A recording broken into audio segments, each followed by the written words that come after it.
Welcome to the Ladies Cave. It's your girl, Chi Collins, for Thursday, May 19th, 2016, as we go around the NFL. You know what? I almost slipped up and said Friday. I did. I can't lie, and I'm not even going to go back and edit and delete it. But I just feel like this week has been dragging on. The weather here has been, dreary and cloudy and lots of rain overnight. And so I feel like it's zapping whatever little bit of energy I've had. And I'm just looking forward to the weekend, hopefully be able to get out to the beach and capture some of that vitamin D that we missed this week here in the DFW area. So, hope everyone's having a great week. Hope you're looking forward to the weekend as well. Certainly want to get into the big news story of the day. I'm sorry. When you have a Post-it note that doesn't seem to want to unpost itself so you can read what's underneath the darn Post-it note. Sorry, I told you it's been one of those weeks. So, forgive me. You're going to hear a lot of that in this video today. But Jalen Ramsey, probably my favorite pick in the draft. 5th overall pick, went to Jacksonville Jaguars, suffered a knee injury in rookie minicamp. This one's tough for a couple of different reasons. They're saying that it is a small meniscus tear. For those of you who don't really know what a meniscus looks like, it kind of looks like a C, and then I can't believe I'm doing this like I'm a doctor, but this part of it is torn. So it looks like someone just kind of ripped into it, and and so this kind of goes right underneath the kneecap. And so I'm sure, and it's never happened to me, but I'm sure that any movement is causing him a lot of pain. He is scheduled to get a second opinion next week. And of course, I wish him the best. I'm sure you all do as well. No one wants to see a young man with so much potential get hurt before he even plays in his first NFL game. The Jacksonville Jaguars are certainly not new to this. Dante Fowler suffered an ACL tear last year around this time in rookie training camp, actually just an hour or so into the first day of rookie mini training camp last year, and missed all of the 2015 season, which really prompted a lot of teams, not only just the Jacksonville Jaguars, but a lot of teams to go back and kind of scale down the workouts during the mini camp. And unfortunately, when you are a rookie and you're coming in and you feel like you've got a lot to prove, you certainly want to end rookie training camp with a lot of positive comments and feedback, and you want to stay on your A game. These things happen. It's sad when they do. In Jalen Ramsey's case, he certainly suffered a knee injury before. He had micro fracture. You see why I was never cut out to be a doctor. Micro fracture surgery in his sophomore year in high school. Did not play the entire season. Some people are questioning, there's so much attention that was given to Miles Jack and his rehabilitation process that he's going through, and no one, talked about or reported on Jalen Ramsey's previous knee situation. But, sometimes when injuries like that occur so long ago and you haven't had an incident since then that would bring this news to the forefront, it's just not talked about. So I don't think that teams and coaches and scouting reps and so forth did not know. It was certainly there. I just think because he got through the remainder of high school and all through college with no incidents, that it just wasn't just wasn't something to bring up again. And so I think that's why it wasn't talked about during the combine or pro days. But certainly wish him all the best. I feel so bad sometimes for these young men because of the position of pressure that they're put in. And you certainly don't want to see them get injured in any way. And when something like this happens, I'm sure it hurts them more than it hurts us as fans, but certainly did not see this coming for him and certainly did not want to have this happen for him. Wish him all the best, and I hope that his second opinion is positive when he goes back for that. Let's dig into the Oakland Raiders. It's kind of rare that we really talk about the Raiders. I'm sorry, I had to look up for a minute because I don't know why we don't talk about. Well, I'm sorry, I do know why. I gotta stop being so polite on these videos. Like I'm just gonna start giving it to you guys the way that it should be given to you. I'm not gonna sugarcoat this mess anymore. We don't talk about the Raiders because the Raiders are bums. I said it. Now I got it off my chest. I feel a little better. Let's talk about them now. So as you know, there's been talk about them moving to Vegas. Obviously it's still just talk. Mark Davis, team owner, certainly wants this to happen. It has been the NFL's policy for I don't know how long now that they would never entertain a gaming destination. But, I have to say, and I know Oakland Raider fans are mad at me, especially those who maybe live in Oakland and have suffered with the Raiders for so long. I get the suffering, man. I get it. But at the end of the day, this probably makes the best sense. Sometimes as fans, we put so much emotion into the sport that we forget to just do a little bit of a reality check. So while you're in your feelings about the possibility of moving out of Oakland and into Vegas, I will be that little dose of reality that you're going to need. Your fan base in Oakland sucks. Let's just put it out there. The NFL is in the business to make money. Let's just be realistic. This is what it is. They want to make money in every possible area that there is. Nobody ever wants to leave money on the table. And unfortunately, the Oakland situation and being and remaining in Oakland just leaves money on the table. They're not going to build a new stadium in Oakland. There's no possibility of moving to LA at this point. I honestly, personally think that Vegas is a great, viable option. I would actually love to see an NFL team make Vegas their home. Yes, Vegas is a gaming, partying type city, but to be honest with you, maybe that's what you need. Maybe that's what this league needs, to shake things up a little bit, to bring back the thrill and the excitement that this league really once had. It's been infiltrated by so many rules and regulations and can't do and slap your hand and get a FedEx letter on Monday with a hefty fine. I'm so over that.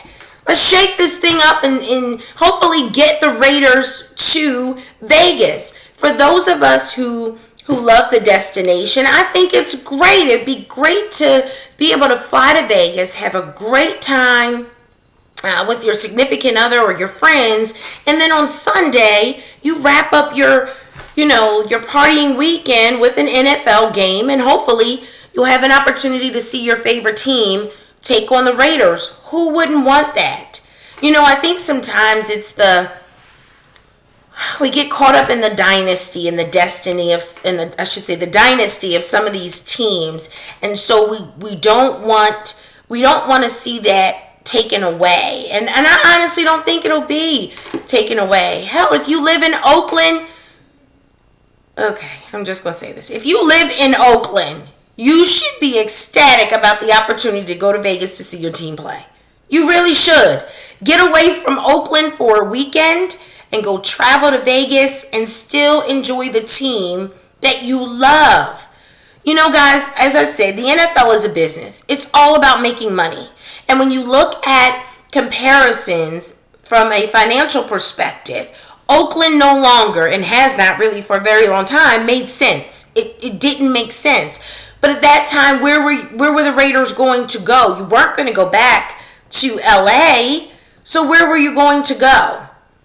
Now that there's this possibility, and now that the city of Vegas is excited about this, forget Mark Davis right now, but the fact that the city of Vegas is excited about this and actually really beginning to put together feasibility studies, this could truly become a reality. Now, the earliest that we could see the Raiders playing in Vegas would not be until, I believe it's the 2019 season. So there's certainly some time there, but hey, if you got a city and a destination excited, and we all know the NBA has looked at Las Vegas for quite some time as well. You know, it would really be great to put them on the map as a sporting destination as well. And who cares that they don't have the number of residents that you find in some of these other cities? It doesn't matter. There's just that element of fun and excitement that comes with Vegas that I think could really trickle down to the NFL and the Raiders. So love to hear your feedback on that. If you're an Oakland Raiders fan, I want to hear your thoughts. This was certainly something that was on my Twitter feed over the last few hours, and as I've been tweeting back, I'm excited. I'm excited. Make it happen. Let's get this deal done and give the Oakland Raider fans something to look forward to. Maybe even a new outlook and a new perspective. And certainly it could, bolster the team and get you guys to where you ultimately, really want to be. So let's move on. As we've heard in the news this week, last week, got a whole bunch of new rookies in the league, and they're signing their contracts. And so we've been hearing a lot of big numbers, tens of millions of dollars worth of contracts being signed. And so I just wanted to, for those of you who don't, I guess, really understand what happens with salaries and those big contracts, I just kind of wanted to take a moment to break it down for you. Because even though, let's say, a player just signed a $24 million contract, it's not actually $24 million going in your pocket. Don't ever for one moment believe that NFL players are tax exempt. They're actually considered the highest 1% that you always hear our friends in Washington talk about when they want to raise taxes. And so they're paying roughly about 40% in federal taxes every year. And so when you couple that with the fact that you need to pay your agent, a typical agent, or I should say the going percentage for an agent is 3% every year. Not 3% off of your $24 million, but it's 3% off of every year's salary. And 3% off of your signing bonus. So that's not even really considered free money. Anytime you hear bonus, sometimes we think, oh my gosh, they just got, $16.9 million and they didn't even have to sneeze. Well, no, they still have to pay Uncle Sam, and they still need to pay their agents. Now, if they're fortunate enough to live in a state like Texas or Florida, and I think there's 2 or 3 others where you don't pay a state income tax, then you certainly saved yourself another 5 or 6%. But in those states where you play and you have to still pay your state taxes, that's another percentage coming off the top, just depending on what that tax rate looks like.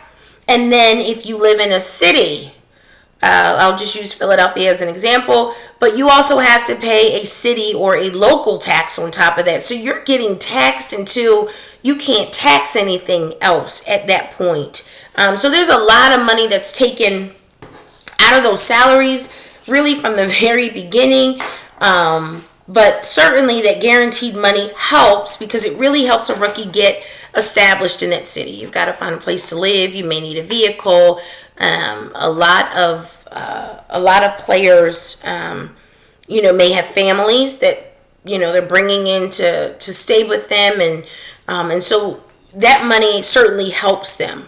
And that's why sometimes that number is high, and we look at it as fans and we say, damn it, he better get on that field and run my $19 million. And I get that, because I'm the same way. I texted, or I should say I've tweeted, run Zeke run, because damn it, you better run for all the money you just signed. And I don't want any excuses either. So I get the fan perspective of it, but this is truly a lot of money being taken out. And yes, certainly they're not walking away poor. There's still a lot of money left, but it is certainly not as much as what we hear in reports. It's not your, as we call it, us normal folk, our hard-working folk, we call it our take-home pay.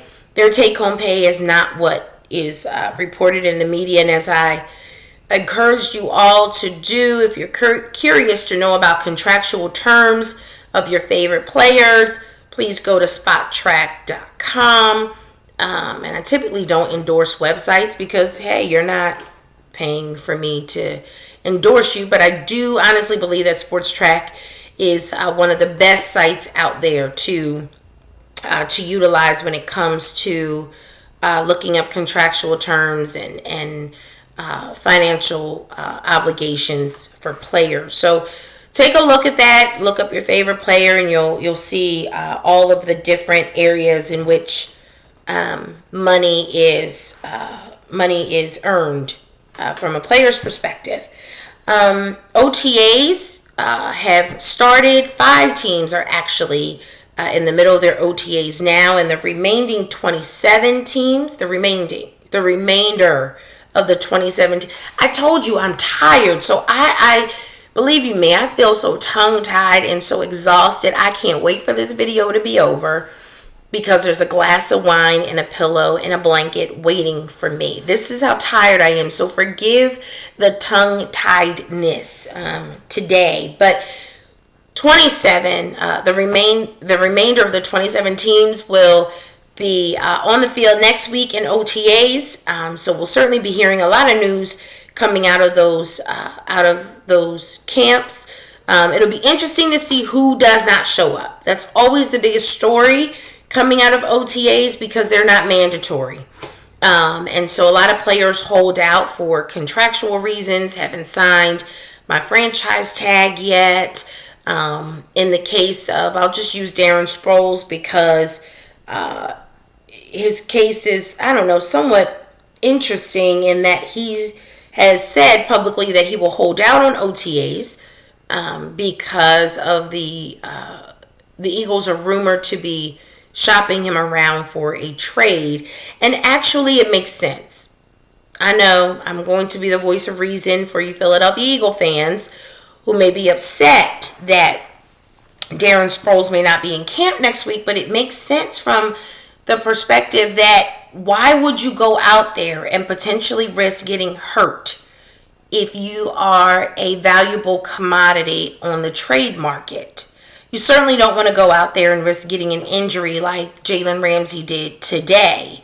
And now your stock in terms of trade begins to come down significantly. And so you would want to hold your body out. You're still going to do workouts on your own personally, but you're just not going to do it with your team and be subjected to any injuries that could come with it. So it'll be interesting to see who shows up, who doesn't. There's always drama surrounding OTAs. Sometimes I feel these football players, just the drama that they allow to fester is ridiculous. And we saw that with Sam Bradford. I mean, I don't know. But anyway, we still love them. We still support them. We still cheer for them. But it'll be interesting to see who shows up and who does not. I think that's it. I was going to, in all honesty, I really was. And I had this conversation with my husband last night, and I think he made reference to the fact that I need to keep a microphone next to the bed so that I can record these rants that I have at night when I'm angry about NFL news of the day. And so last night, what made me angry was this whole debacle, this prima donna mess with Stephen A. Smith and Curt Shilling. And I was going to comment on that today. And I just feel like I'm already exhausted. I don't want to give any more of whatever little bit of energy I have to the storyline, but I will just go and say this. Stephen A. Smith, no one, even those that you work for at ESPN, really need you to speak on their behalf when it comes to any situation. You are there to do a job. You are there to report sports on First Take, and that's it. Your job is not to leave ESPN for the day and go and do your satellite radio show and then blast a former coworker and then use the phrase, "I speak on behalf of ESPN." You don't. I'll also just say this to you, Stephen A. Smith. Sometimes it's very easy to forget that we're human. It's very easy to be judgmental with anything in life. But what's not fair is for you to live in your glass house and throw stones at Curt Shilling. I am in no way at all sticking up for Curt Shilling. I'm not backing Curt Shilling. Curt Shilling is worse than the gum on the bottom of my shoe. But what I'm saying to you, Stephen A. Smith, as a professional, you should never allow yourself to stoop that low that you come face to face with someone who doesn't deserve the time of day. All you've done is subsequently opened up a huge can of worms that did not need to be. As you so eloquently said, the reason why Curt Shilling got fired was because he couldn't shut up. Stephen A. Smith, it's time for you to take your own advice. Sometimes you just need to shut up and walk away. Curt Shilling's situation, no matter what he has said to you, should not in any way affect how you continue about your day and in your professional manner. I'll remind you of something that I'm sure you heard as a child. I know I did, and many of you have as well. Sticks and stones may break my bones, but words will never hurt me. So Stephen A. Smith, why are you allowing this to filter? Why are you allowing this to penetrate you to the point where it's causing you to lash out both on social media and through your radio show? It's certainly not worth it. What is worth it is that you maintain dignity when these situations happen. You aren't the first and you won't be the last to take issue with a Curt Shilling. But Stephen A. Smith, need I remind you, there are so many people in this world who have taken issue with you. But what you can't do is take every situation as if it needs to be a debate and you need to have a face-to-face debate on camera with anybody.